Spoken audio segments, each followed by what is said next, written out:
morning, Asia. Good evening, America. You're watching World DNA with me, Jyotsna Kumar. And I'm Hemkor Saran. On the show today, the Israeli military has begun its planned operation to take over Gaza. As per the Brigadier General, troops already began circling outskirts of Gaza City and said that Hamas is now a battered and bruised guerrilla force. What this means for the displaced and starving Palestinian people, that remains a huge concern. This as pressure continues to mount on the Israeli government. What the consequences of this will be, of course, remain to be seen. Well, apart from that, with regards to the war in Ukraine, US Vice President JD Vance has said that European countries will have to take the lion's share of the burden of Ukraine security guarantees. We will bring you all the latest details on that story. On both the stories, stay tuned. You're watching WION The World, and this is World DNA. Let's begin with the headlines.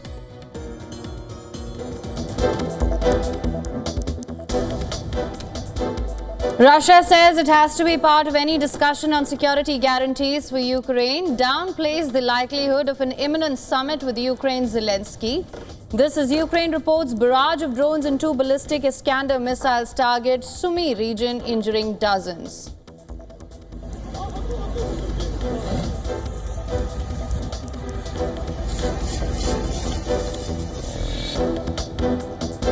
The Europeans are going to have to take the lion's share of the burden. It's their continent, it's their security, and the president's been very clear they're going to have to step up here. U.S. Vice President JD Vance says European countries will have to take the lion's share of the financial burden for Ukraine's security guarantees.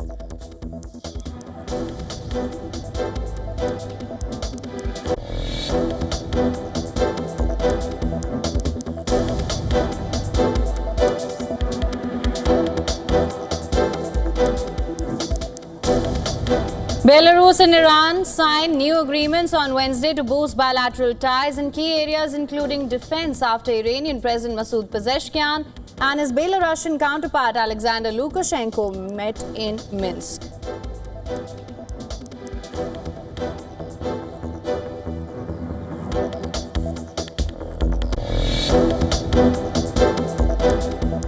India and the Eurasian Economic Union, comprising Armenia, Belarus, Kazakhstan, Kyrgyz Republic, and Russia, signed terms of reference to start negotiations on a free trade agreement.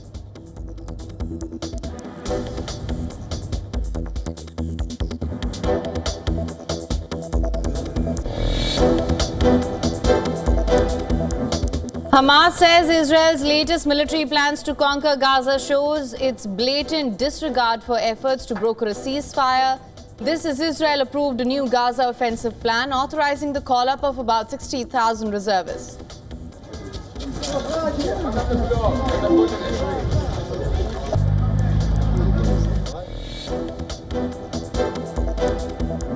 U.S. State Department imposes new sanctions against members of the International Criminal Court, targeting 2 judges and 2 prosecutors over investigations into alleged U.S. and Israeli war crimes.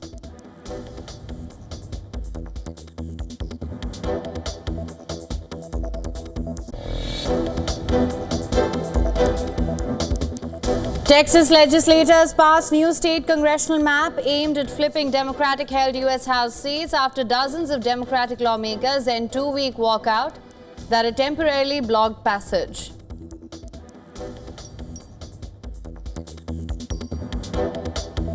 Have all members voted?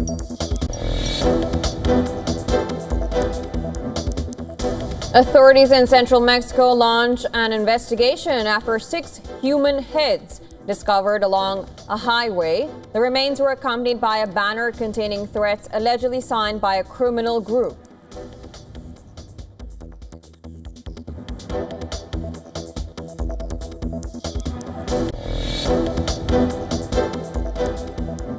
North Carolina declares emergency as Hurricane Erin nears its coast, threatening huge waves of flooding as well as triggering mandatory evacuation orders.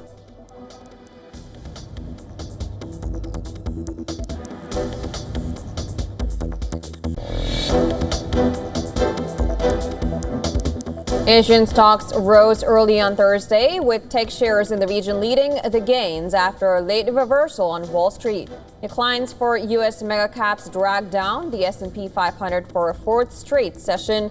The index lost about $1 trillion despite a bounce off session lows.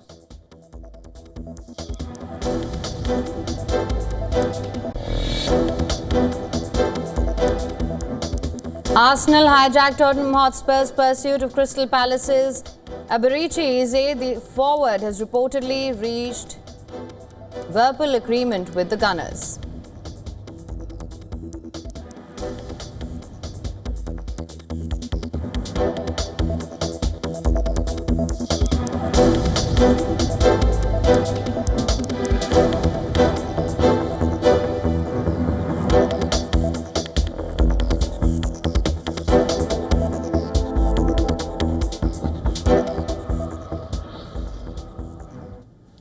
Now, Israel's military has announced the initial stages of an operation to capture Gaza City, mobilizing tens of thousands of reservists.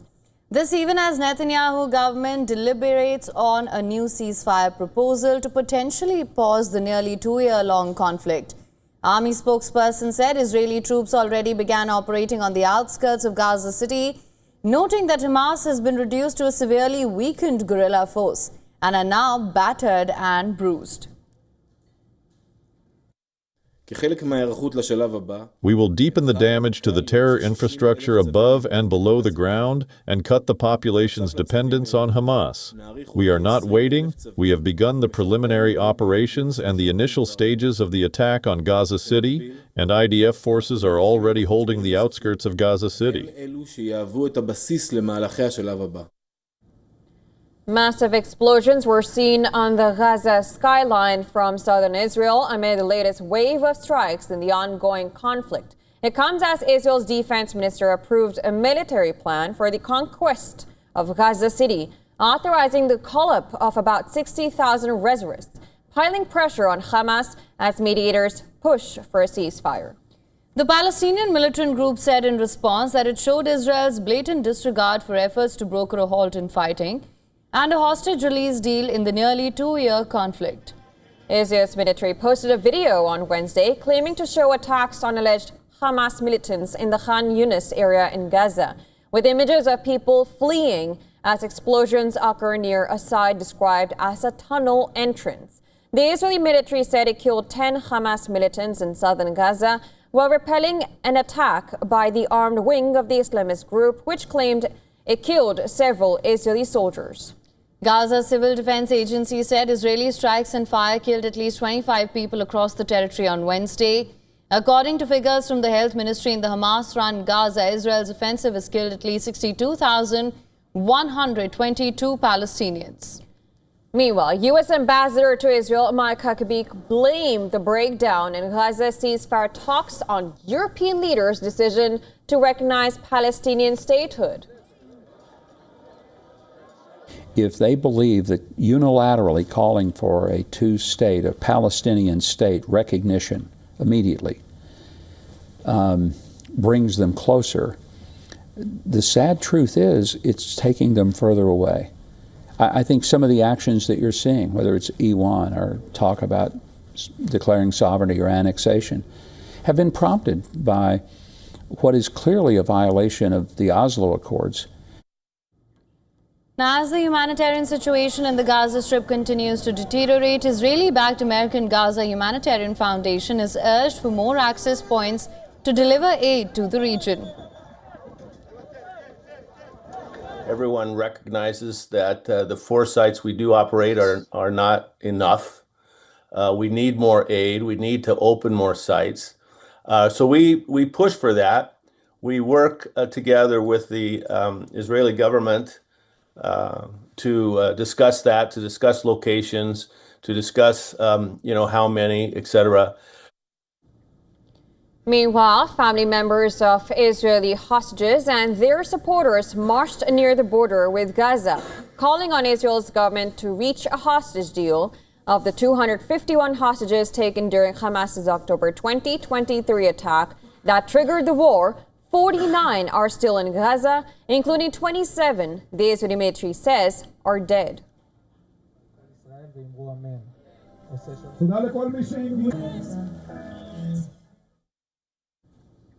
And US Vice President JD Vance said that European countries will have to take the lion's share of the financial burden for Ukraine's security guarantees. Well, Vance also said that he did not think it should be necessary to work out all of the details of a Russia-Ukraine peace agreement before arranging a meeting between Russian President Vladimir Putin and Ukrainian leader Volodymyr Zelensky.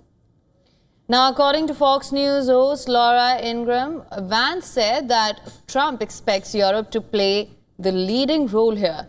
He was responding to a question on why the United States should have to pay for any future guarantees for Ukraine.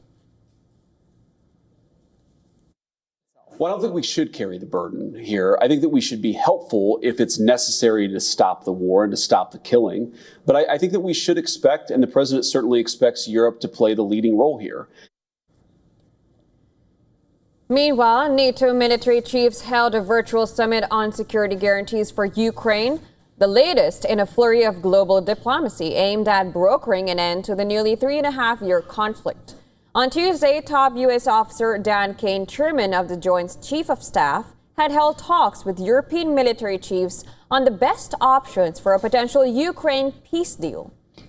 Russia says it has to be part of any discussion on security guarantees for Ukraine. Russia's Foreign Minister Sergei Lavrov warned that seriously discussing security guarantees without the Russian Federation is a utopia, a road to nowhere.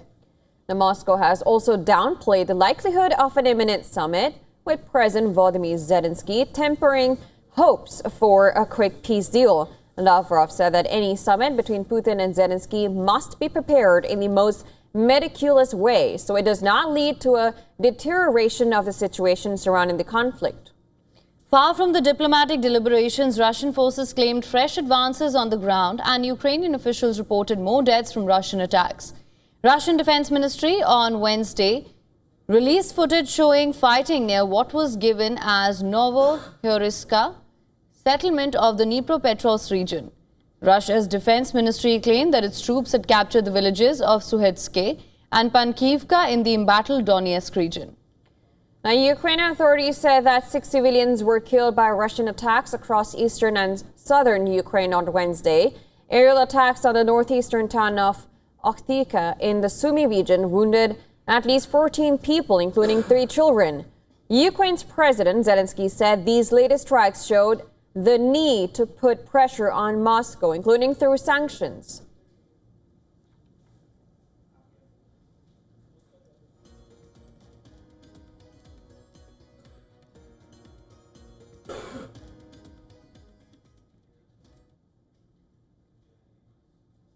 Well, Vice President JD Vance, along with Defense Secretary Pete Hegseth and senior Trump advisor Stephen Miller, made a surprise visit to the Union Station on Wednesday to meet with National Guard's troops. Vance presented burgers to the troops and told them you can bring law and order to communities. He said that he's hopeful that the troops will bring public safety and order back to Washington, D.C.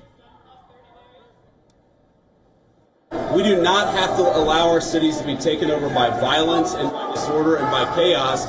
You can actually do stuff. You can actually bring law and order to communities. You've just got to have the political willpower to do it. But not everyone welcomed the vice president's visit. Protesters inside the station heckled him and his team, voicing strong opposition to what they see as a military occupation of their city. What true national security, true security and safety is investing in communities, is investing in black and brown communities in D.C. that have been totally neglected. So we're here to say from D.C. to Palestine, we are on the side of the people. We want occupation of no communities, and we want to be investing in the very things that make communities thrive, and it's not more military. Deputy Chief of Staff Stephen Miller called the demonstrators crazy communists advocating for criminals and added that the government will add thousands more resources to the city to dismantle networks of criminals and gang members. Talk with you about the president's new proposal for insulting. And the voices that you hear out there, those crazy communists, they have no roots, they have no connections to the city, they have no families they're raising in this city, they have no one that they're sending to school in this city, they have no jobs in this city, they have no connections to this community at all. But they're the ones who've been advocating for the 1%, the criminals, the killers, the rapists, the drug dealers. And I'm glad they're here today. Now, President Donald Trump has deployed nearly 2,000 National Guard troops in the capital, and this includes 800 troops from the D.C. National Guard and another 1,200 sent from Republican-led states, including Mississippi, Louisiana, Tennessee, and West Virginia. Trump has framed the deployment as a necessary step to tackle crime in Washington, calling it one of the most dangerous cities in the world. But city officials say the narrative does not match the numbers. City crime statistics show a steep decline in violent offences since a post-pandemic spike in 2023, though the murder rate remains high. The Justice Department has reportedly opened an investigation into whether D.C. manipulated those statistics, a claim local officials strongly deny. Alongside the troop surge, federal agents, including ICE and the FBI, have increased their footprint on D.C. streets. The Trump administration has also attempted to assert full control over the city's police department, even trying to sideline its leadership earlier this month. Now, the development comes just weeks after Trump ordered National Guard and even Marine deployments in Los Angeles to quell unrest sparked by immigration raids, marking the first time since 1965 a president deployed troops against a governor's wishes.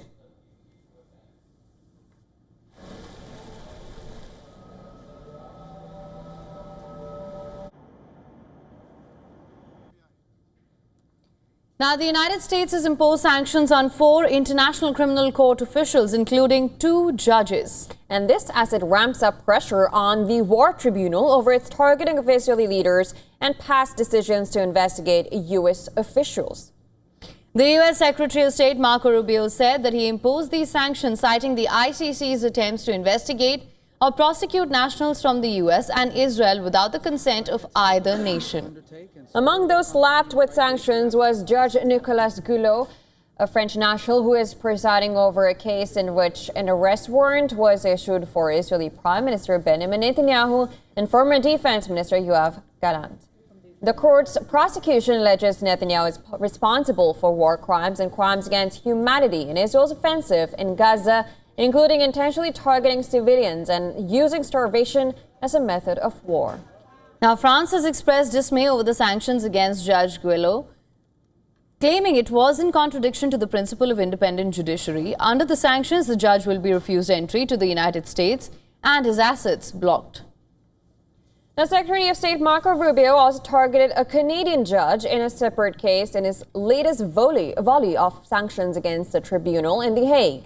Sanctions were imposed on Canadian judge Kimberly Prost, who was involved in a case that authorized an investigation into alleged crimes committed during the war in Afghanistan, including by U.S. forces.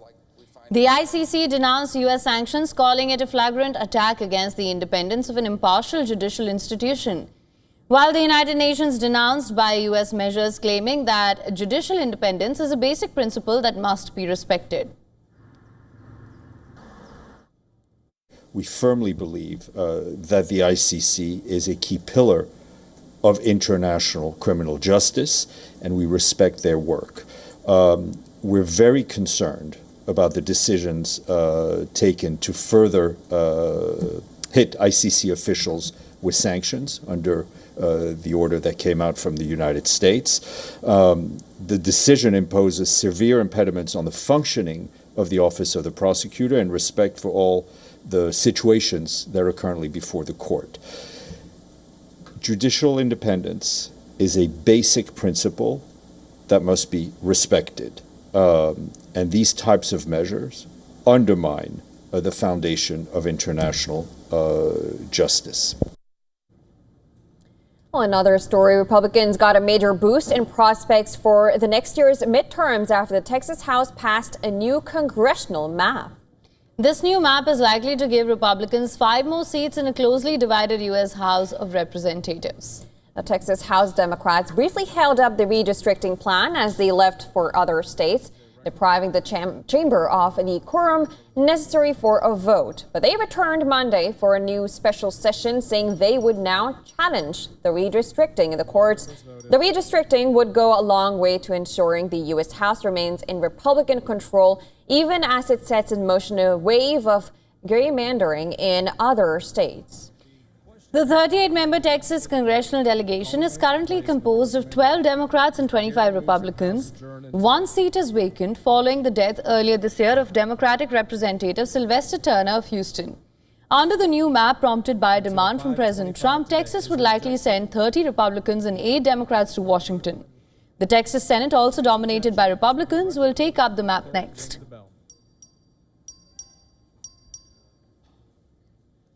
For more insights on this, our correspondent Susan Tehrani has sent us this report from New York. Listen to this. Texas Republicans have taken the first step towards redrawing congressional maps mid-decade in a move pushed by President Trump that could net the GOP 5 new House seats ahead of the 2026 midterms. The Texas House approved the maps along party lines after Democrats delayed the vote by fleeing the state earlier this month. Republicans admitted the plan's goal is to boost their political performance, while Democrats blasted it as, quote-unquote, merely a Trump map that undermines democracy and minority representation. The fight has already gone national. California Democrats are preparing their own redraw to add 5 Democrat-leaning districts, with Barack Obama and California Governor Gavin Newsom backing the effort. Lawsuits are expected, but with the Supreme Court allowing partisan gerrymandering, opponents' only chance at this point may be proving violations of the Voting Rights Act. Susan Tehrani reporting from New York for WION World is One. Now, a Colombian appeals court has ordered the release of former President Alvaro Uribe from house arrest. Uribe has got a 12-year sentence for bribery and witness tampering. A court in Bogota ruled that Uribe's detention violated his rights to due process and equal treatment under the law. Uribe was sentenced earlier this month when a judge found that he had conspired with a lawyer to bribe imprisoned paramilitary members to change their testimony. The case dates back to 2012 when Uribe sued a left-wing legislator over statements linking him to paramilitary groups. But the Supreme Court turned the tables and launched an investigation into Uribe himself. A judge ruled in July that there was enough evidence to convict him, sentencing the 75-year-old.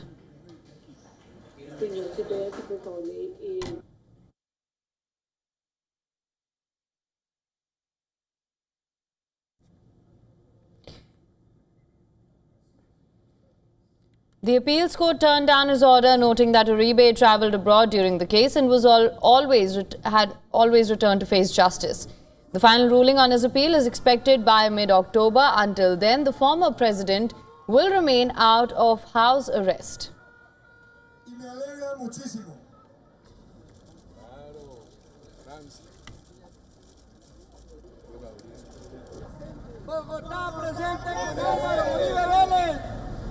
El Tolima presente. De las ciencias sociales y educación, con el objetivo de generar un análisis.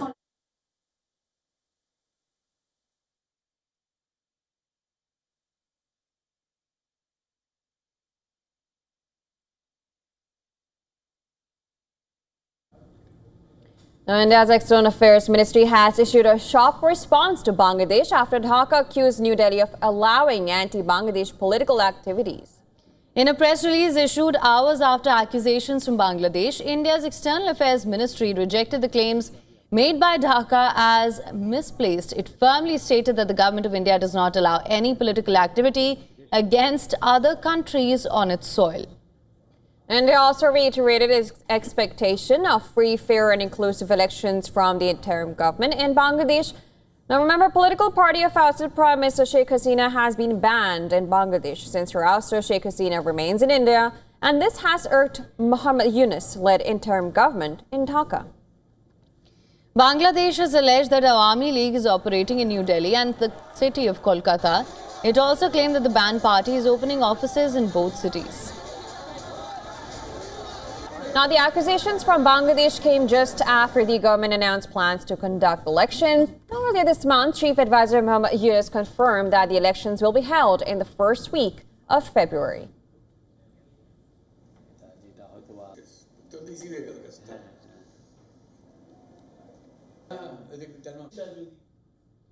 Now, torrential rains continue to wreak havoc across Pakistan. Streets in the commercial capital Karachi turned into rivers, causing traffic gridlock and power outages. According to authorities, the city received 145 millimeters of rain, causing widespread flooding, and more rain is expected to be coming in the days after. Residents were seen wading through knee-deep water, even as traffic came to a near halt.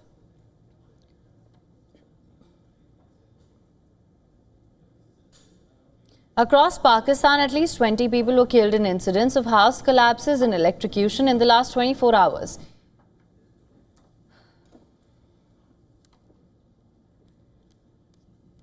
Now, Pakistan's meteorological department warns widespread rain and thunderstorms could batter several districts in Sindh, including Karachi, until August 22nd.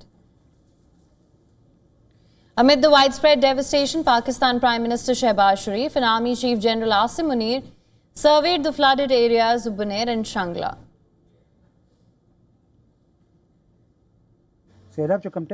After rain, suddenly flood came. We came out from our house. All our house items were washed away. Now we are cleaning our house. Nobody has helped us yet. Pakistan's National Disaster Management Authority has issued a nationwide alert warning of heavy rainfall, flash floods, and landslides across multiple regions in the next 12 to 24 hours.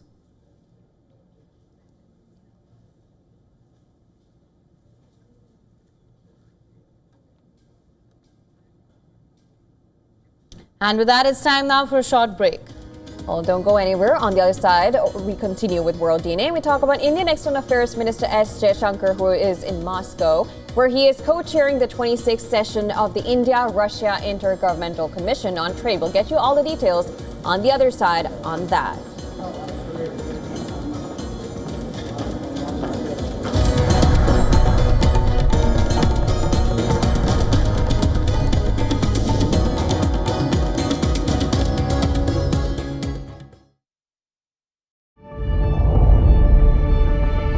The Earth is sending distress signals.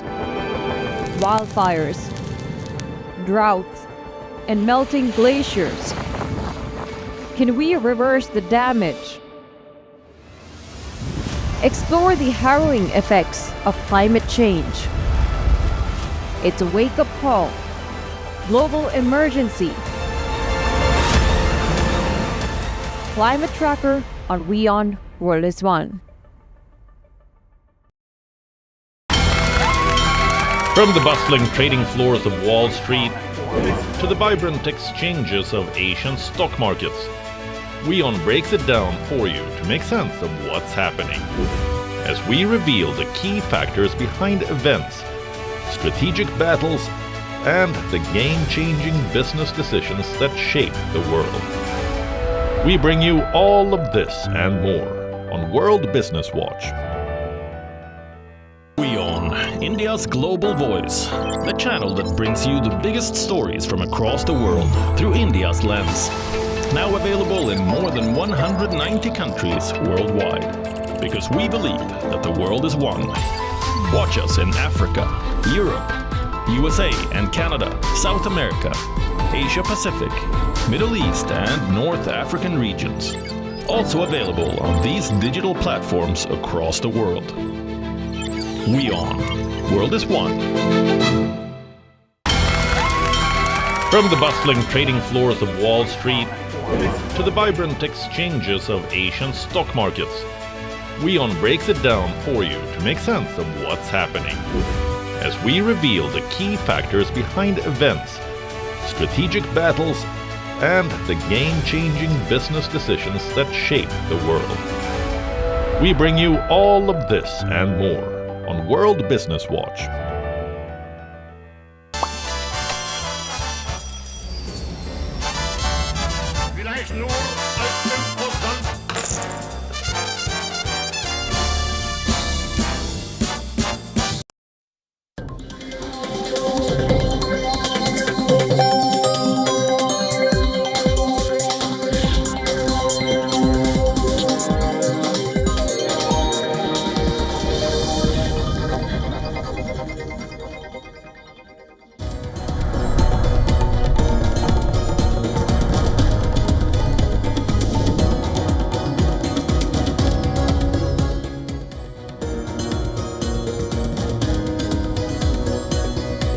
Welcome back to World DNA. Thank you so much for staying with us. Lots lined up for you on this side of the show as well. Let's get started with the headlines first.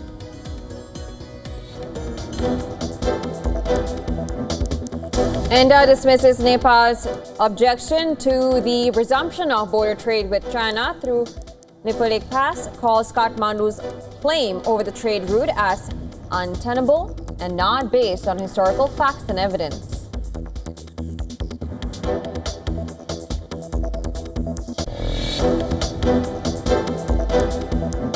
Former U.S. Ambassador to the United Nations Nikki Haley urges U.S. to treat India as a prized, free and democratic partner. To counter China, says scuttling 25 years of momentum with New Delhi would be a strategic disaster.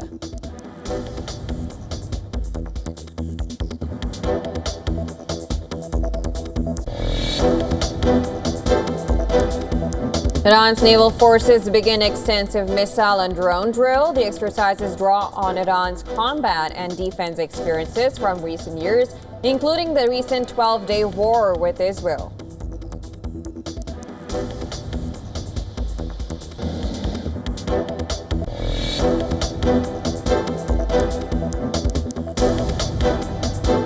Russia says it has to be part of any discussions on security guarantees for Ukraine, downplays the likelihood of an imminent summit with Ukraine's Zelensky.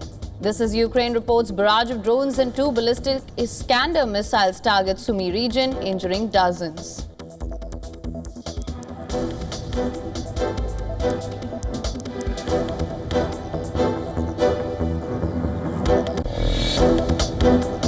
The Europeans are going to have to take the lion's share of the burden. It's their continent, it's their security, and the president's been very clear they're going to have to step up here. U.S. Vice President JD Vance says European countries will have to take the lion's share of the financial burden for Ukraine's security guarantees.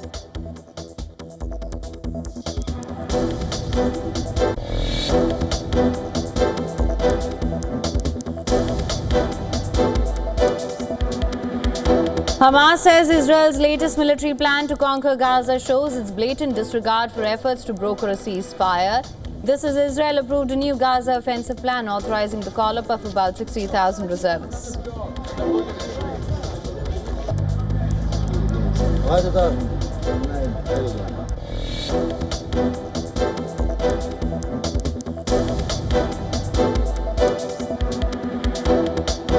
Asian stocks rose early on Thursday, with tech shares in the region leading the gains after a late reversal on Wall Street. Declines for U.S. mega caps dragged down the S&P 500 for a fourth straight session. The index lost about $1 trillion despite a bounce off session lows.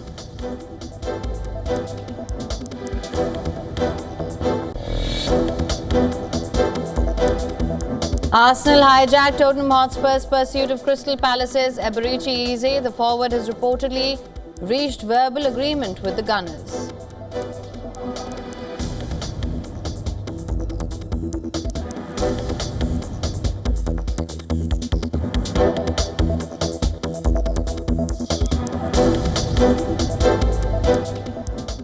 And India has fired a shot into the future of warfare. Agni-5, the long-range nuclear missile, rose into the sky with the MIRV and bunker buster power. It's a powerful message to New Delhi's adversaries. A blinding flash, a thunderous roar, and India's Agni-5 missile carved a fiery trail into the night sky.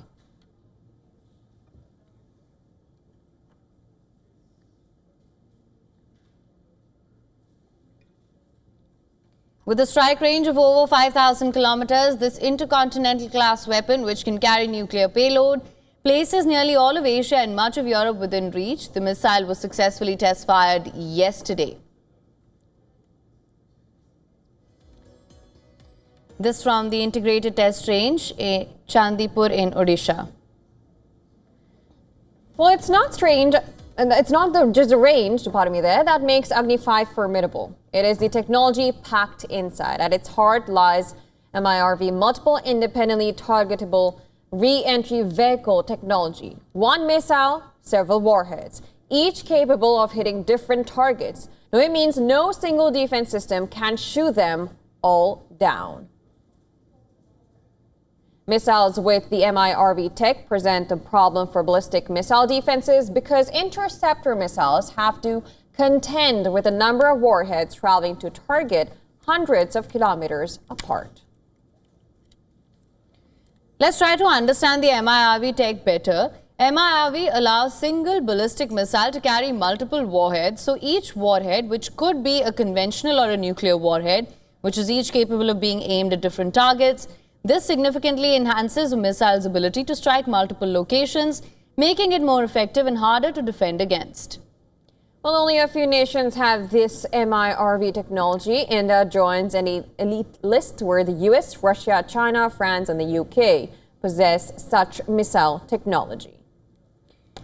Add to that its bunker buster capability then. The missile is designed to penetrate fortified underground facilities, command centers, hardened bunkers, and even deep sheltered nuclear sites. A weapon built not just to deter but to destroy. Agni 5 sits atop a family of proven warriors. The Agni series began with Agni 1, a short-range ballistic missile covering 700 kilometers that is ideal for swift regional strikes. Agni 2 doubles that reach to 2,000 kilometers, while Agni 3 brings mid-range destruction with a 3,500-kilometer range. Agni 4 steps further, striking targets up to 4,000 kilometers away with improved mobility and accuracy. Developed by the Defense Research and Development Organization, it is the most advanced in the Agni series, the family of surface-to-surface missiles that forms the backbone of India's land-based nuclear deterrence. Agni 5 is the crown jewel, quick to deploy and almost impossible to preempt. Each successful launch reinforces India's status as a major missile power, ready, responsible, and resolute in defense. With the Agni arsenal blazing brighter and deadlier, the message is clear. India now has the range, the technology, and the backbone to defend against the gravest threats, no matter where they originate from.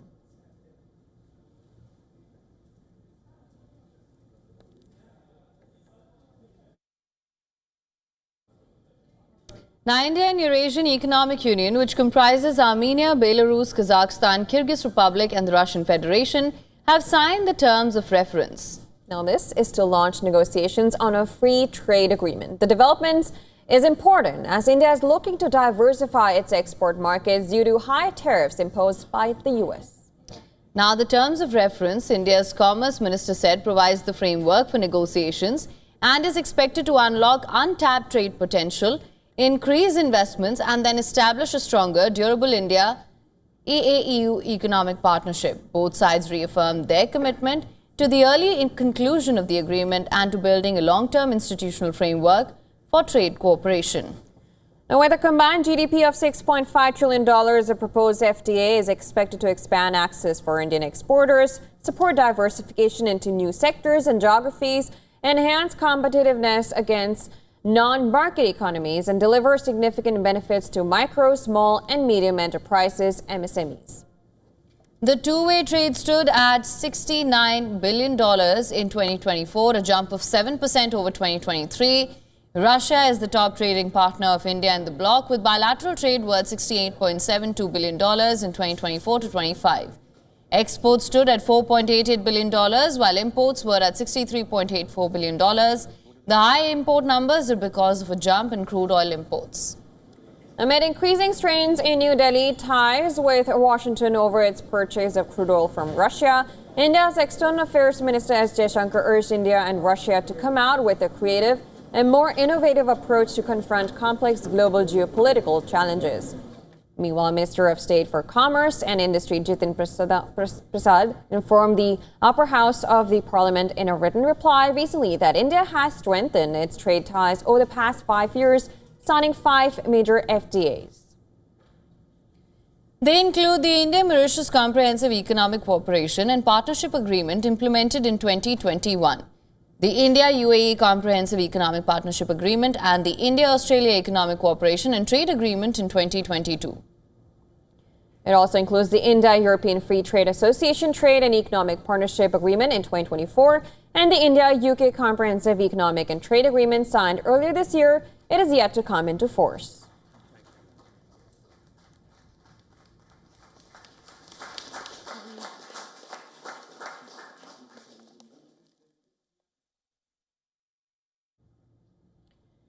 And India has dismissed Nepal's objection to the resumption of India's border trade with China through Lipulekh Pass. The country's Ministry of External Affairs asserted that India has been trading with China through Lipulekh since 1954 and called Kathmandu's territorial claim over the trade route as untenable and not based on historical facts and evidence. Well, it, however, said that India remains open to constructive interaction with Nepal on resolving outstanding boundary issues through dialogues and diplomacy. And this comes after Nepal objected to the agreement between India and China to open a trade route via Lipulekh, asserting its claim over the land. Responding to media queries, Nepal's Ministry of External Affairs issued 3 points, asserting claims over the land and objecting to what it called the unilateral move by China and India.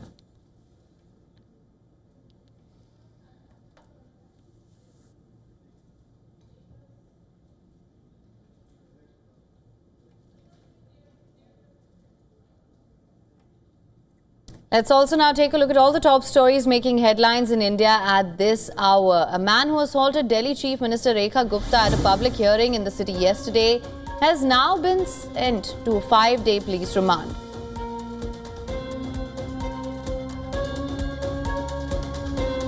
Now, following the incident, the accused Rajesh Sakriya was taken into custody and produced before the TIS Hazari court from the Civil Lines police station.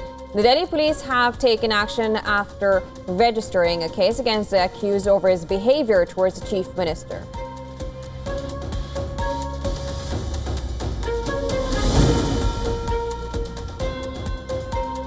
Himachal Pradesh's monsoon toll has reached 276 with 143 deaths due to rain-related incidents and 133 in road accidents.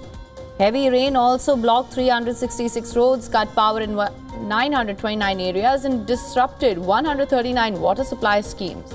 According to the Himachal Pradesh State Disaster Management Authority, key national highways and link roads remain blocked due to landslides.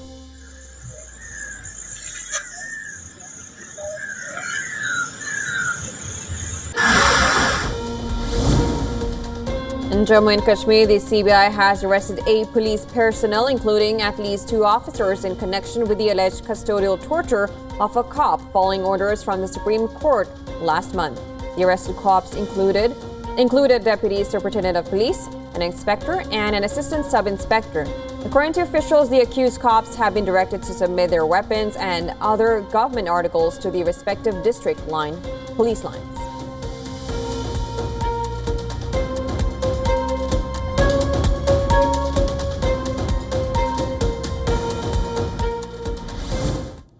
Now, in one of the deadliest accidents in Afghanistan in recent years, at least 79 were killed and dozens injured after an overcrowded bus carrying Afghan migrants returning from Iran and 2 other vehicles collided in western part of the country's Herat province. 19 children are among those killed in the bus tragedy. The bus collided with a truck and a motorbike on the Herat-Kabul highway, causing a massive fire. Visuals from the accident show flames engulfing the bus, with firefighters trying to douse it.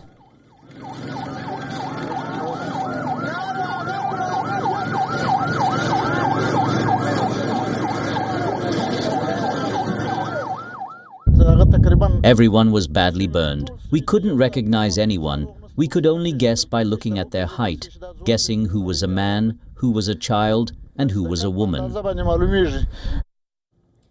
The bus was carrying Afghan refugees expelled from Iran. That is part of an exodus of hundreds of thousands of people who were on their way from the border to Kabul. Our question to the government is, are these transport companies here to kill everyone in Afghanistan? This is not the first incident in Afghanistan. So many like this have happened before, at a time when we have internet, television, and all technologies. Traffic accidents are common in Afghanistan, mainly due to poor road conditions and driver carelessness. In December last year, 2 bus accidents involving a fuel tanker and a truck on a highway through central Afghanistan killed at least 52. Nearly 1.8 million Afghans have been forcibly returned from Iran in the past few months. Moreover, 184,459 have been sent back from Pakistan and more than 5,000 have been deported from Turkey since the beginning of the year. And now, additionally, nearly 10,000 Afghan prisoners have been repatriated, mostly from Pakistan.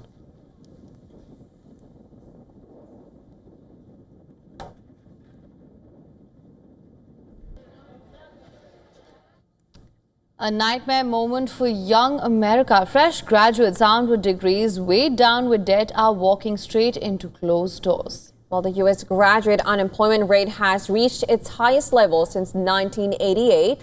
The class of 2025 is discovering the American dream looks more like a shutdown. Now, here's a report to give you more details. From university campuses to the real world, the journey for Generation Z is turning into a nightmare. They have been told that a degree is the key to prosperity. Yet, a shocking number of new graduates are finding themselves without a job. The US graduate unemployment rate has soared to levels not seen since the 1980s, forcing a generation to confront a brutal new economic reality. The question is, who or what is to blame? Some analysts are pointing the finger directly at Trump-era policies. His administration's trade wars and tariffs have created a ripple effect, destabilizing supply chains and forcing companies to pull back on hiring, leaving industries that once offered solid graduate jobs in limbo. But others argue this crisis is far more complex, driven by an unstoppable force: artificial intelligence. AI is already automating the very entry-level jobs that graduates once relied on to get their foot in the door, making roles in content creation, data analysis, and marketing increasingly redundant. This employment vacuum has given rise to a new unsettling trust gap. The hiring process has become a minefield, with a surge in ghosting where companies simply disappear after interviews, and catfishing where firms misrepresent jobs to lure candidates. For a generation that values transparency, this has created a culture of distrust. Gen Z candidates are now reportedly ghosting employers in return, creating a vicious cycle of mutual frustration and a hiring process defined by suspicion. This is a battle for the future of work, and Gen Z is caught in the middle. Bureau Report, WION, World is One.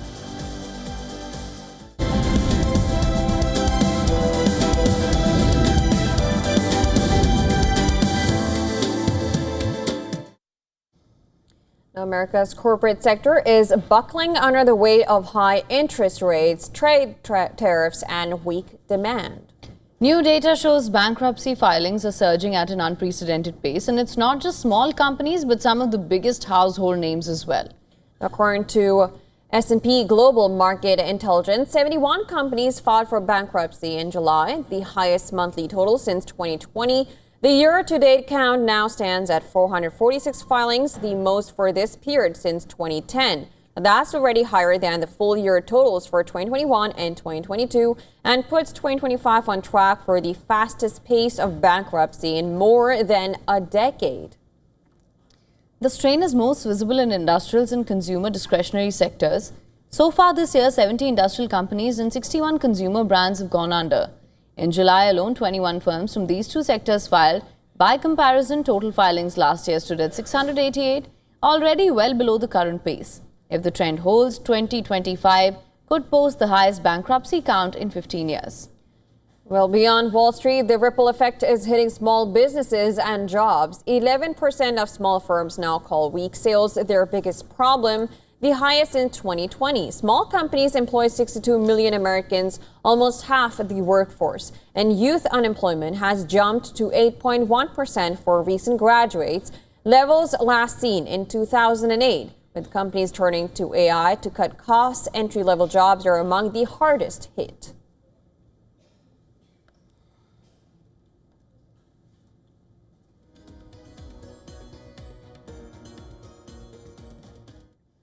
And US President Donald Trump has upped his campaign on the Federal Reserve. Now, the latest is Trump's call for Fed Governor Lisa Cook to resign on mortgage fraud allegations. Trump's latest attack comes days ahead of Fed boss Jerome Powell's last stand at Jackson Hole. Now, in response, Fed's Cook said that she won't be bullied into stepping down. Federal Housing Finance Agency Director Bill Pearl accused Cook of mortgage fraud and urged the U.S. Attorney General to investigate Cook for mortgage fraud. This move is the latest in a series by Trump administration over recent months to put Democratic officials and appointees under closer legal scrutiny. Cook was appointed to the Fed by former President Joe Biden. Trump said that Cook must resign now. The president cited FHFA chief Pult's allegations as reason for Cook's ouster. The FHFA head said the accusations on Cook give Trump cause to fire her. Last week, Pult had written a letter to a Justice Department official suggesting that Cook may have committed a criminal offense. A Bloomberg report quoting the letter showed allegations that Cook falsified bank documents and property records to acquire more favorable loan terms, potentially committing mortgage fraud under the criminal statute. In response, Cook said, and I'm quoting here, "I have no intention of being bullied to step down from my position because of some questions raised in a tweet." The Fed governor added, "I do intend to take any question about my financial history seriously as a member of the Federal Reserve, and so I am gathering the accurate information to answer any legitimate questions and provide the facts." If Cook were to quit now, Trump would have a new opportunity to place another ally on the Fed board. That could potentially shift the Republican-nominated Fed board members to 4 of the total 7. Questions on the Fed's independence have risen since Trump's call for Fed boss Powell to resign before his term ends. Earlier, Trump had blamed Powell for the housing market troubles and rising unemployment. The Fed has been on the sidelines this year. Policymakers have been in a wait-and-watch mode to see how Trump's tariffs play out on inflation before they ease further. Now, this has been the point of contention between the president and the Fed boss. Trump wants immediate and big rate cuts, while Powell has stood his ground and kept rates on hold.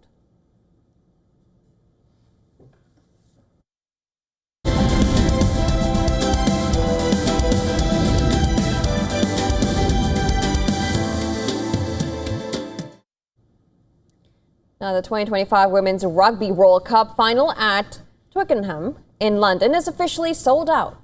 The tournament is on track to break attendance records with a full house of 82,000 expected for the title decider. The current record for a women's rugby match stands at just under 59,000, and that's set to be smashed at Twickenham this year. Now, players have been receiving a warm welcome across England ahead of the kickoff. They are being greeted by choirs and marching bands, but organizers are also tackling a darker side of the game, online abuse. World Rugby has partnered with Signify to protect players who statistically face 30% more online abuse than male athletes. The game in many parts of the world is still an amateur to semi-professional game, so they will be experiencing something very, very different. So we take our responsibilities very seriously. So there's that type of physical and mental health support program in place. But there's also the Signify program, the anti-online hate and abuse program that we've invested in, which is really important so that we monitor and we act on any online hate and abuse. Now, England are being backed to go all the way by 2 former World Cup winners, Maggie Alfonsi and Nolly Waterman, to help secure the title. Believe the Red Roses are the team to beat this time, but history stands in England's way, with rivals and defending champions New Zealand beating them in 5 World Cup finals. The Red Roses are hands down favourite for this Rugby World Cup. They haven't lost since the last World Cup final, and they are in mega shape. The girls are looking phenomenally fit. The skill level they have, the depth, the power, the strength is just next level. The only challenge is that doesn't guarantee you anything in a World Cup.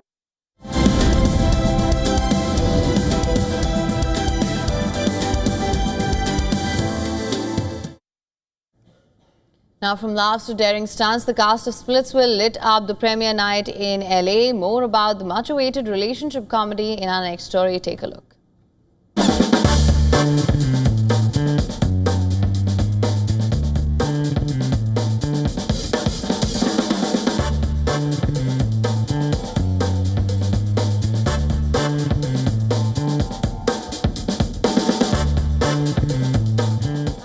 I love comedies. I love watching comedies, and laughter is like the best medicine. So it's the best when you can make somebody laugh.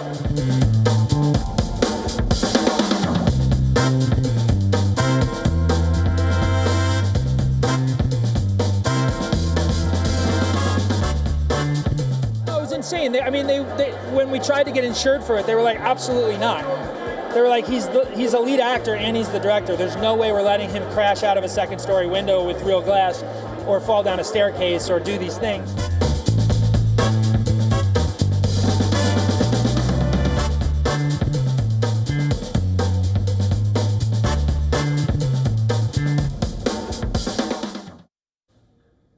And with that, it's a wrap on this edition of World DNA.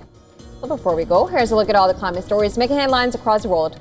Keep watching WION World is One. Here to stay.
India's global voice, the channel that brings you the biggest stories from across the world through India's lens.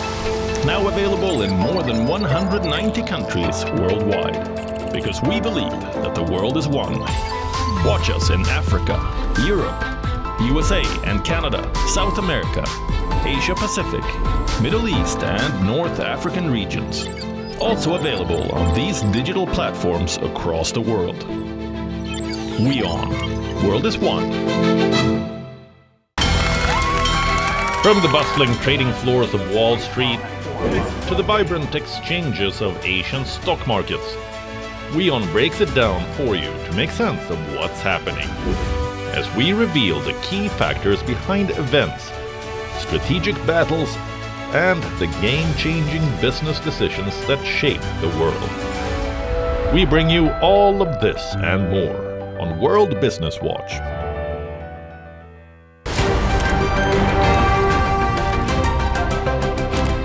Ready to dive into your daily dose of news?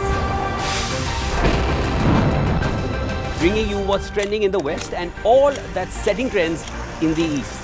And all of this served up with a side of insightful banter. We don't just bring you the latest stories. We bring you your talking points for the day.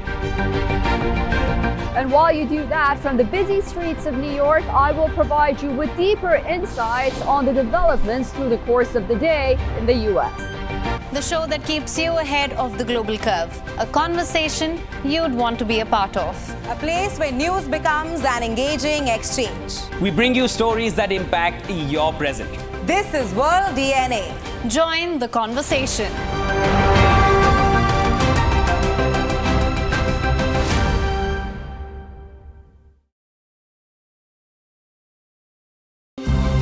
To bring the benefits of the Subhash Chandra Show to your educational institution, teachers and students, send an invitation to Juhi Jha at juhi@such.org.in. The Earth is sending distress signals. Wildfires, droughts, and melting glaciers. Can we reverse the damage? Explore the harrowing effects of climate change. It's a wake-up call. Global